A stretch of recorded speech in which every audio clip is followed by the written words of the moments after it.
Hello and welcome to this quick and easy shoulder reset practice. This practice is super simple and it doesn't need to take up a lot of your time when you're finding some tension in your shoulders, also in your neck. This practice is great for even releasing tension from your arms and wrists as well. All you need is you and some wall space. So we are going to jump straight in. You're going to find a wall to stand sideways to, and you're going to reach one arm up the wall. And as you reach your arm up the wall, you'll find a height that feels reasonable in your shoulder, in your arm, in your wrist. And if you're feeling any tingly sensations, maybe in your fingers or anywhere, you could bend your elbow a little bit or stand closer to the wall, or place your forearm onto the wall. So it's the beauty of this kind of practice. It's really adaptable to whatever you might be experiencing.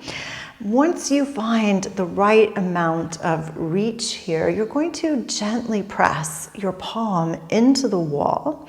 And as you press your palm, you're going to start to turn away from the wall a little bit.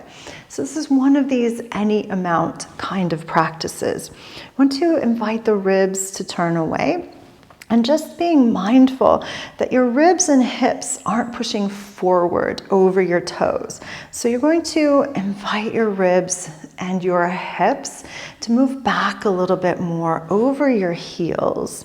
You could even use your opposite hand on your rib cage here. Even sometimes just a little gentle pat or rub can help get your breath, your attention into this area. So we're going to take a couple slower breaths, just mindfully. You don't have to over-breathe here or exaggerate your breathing. If it's helpful to you to add a sigh to that, go right ahead. And then you could also begin to add a little movement here of your head and neck. And this could really be any amount, exploring any kind of movement that feels helpful to you throughout your neck, side of your neck, front and back. Good. I'm going to pause here for one more breath in. And then as you breathe out, we're going to start to walk a little further away from the wall, taking the hand down. Now, sometimes with this second part of the practice, maybe there could be a little more sensation in the shoulder, the wrist, or the fingers. So once again, you might want to stay a little bit closer, even placing your forearm onto the wall, entirely up to you. So as you start to find the right amount, the right level for your arm, just a little attention to what your shoulder is doing. So if it's pinching up towards your ear here, you might invite or help encourage that shoulder blade to move down the back a bit. And another thing you could explore is to start to turn your fingertips away from the direction that you're facing. But again, that's really going to depend on how that feels in your body. Any amount, you're going to find that twist, that little turn away, mindful of ribs and hips, staying back a little bit. And then again, if you want to, and it could be a bit more sensation here in the neck, who knows? So you could explore moving your head around. You could pause and even hold while you gently press your hand into the wall and breathe slow. One more breath in on this side, and then a breath out. Good. Let that arm relax, come to stand, and let both arms drop down by your side. And just check in with the arm that you stretched, that side that you stretched, compared to the non-stretched side. I usually feel like this afterwards, so I really want to move on and get the other side done. You're going to swap sides. I'm going to repeat the same one though, so that I'm not turning my back to you.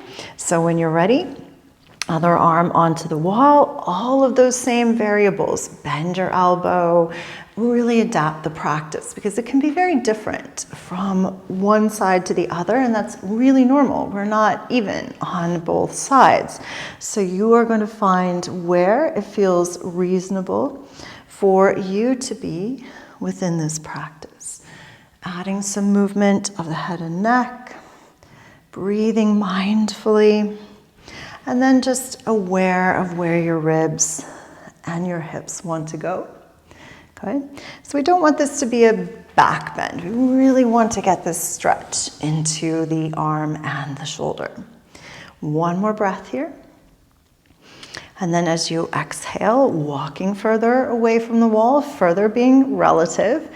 Maybe your fingers turn behind, or maybe you have the whole of your forearm on the wall. It's all up to you, however the practice works best.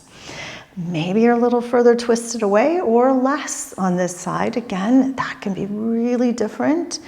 And then you could invite, or not, that movement of the head and neck. So really allowing you to make the practice your own. Move in whatever way works best or feels more interesting or beneficial to you.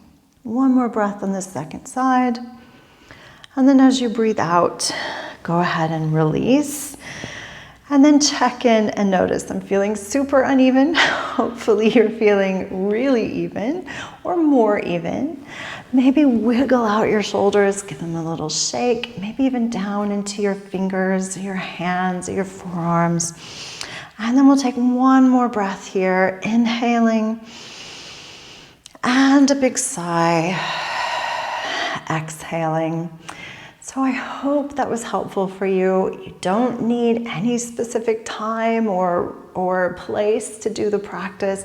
Just whenever and wherever you might benefit from a little release in your upper body, your shoulders, and your neck. So thank you so much for watching. I hope this practice is helpful to you, and I will see you again soon. Bye for now.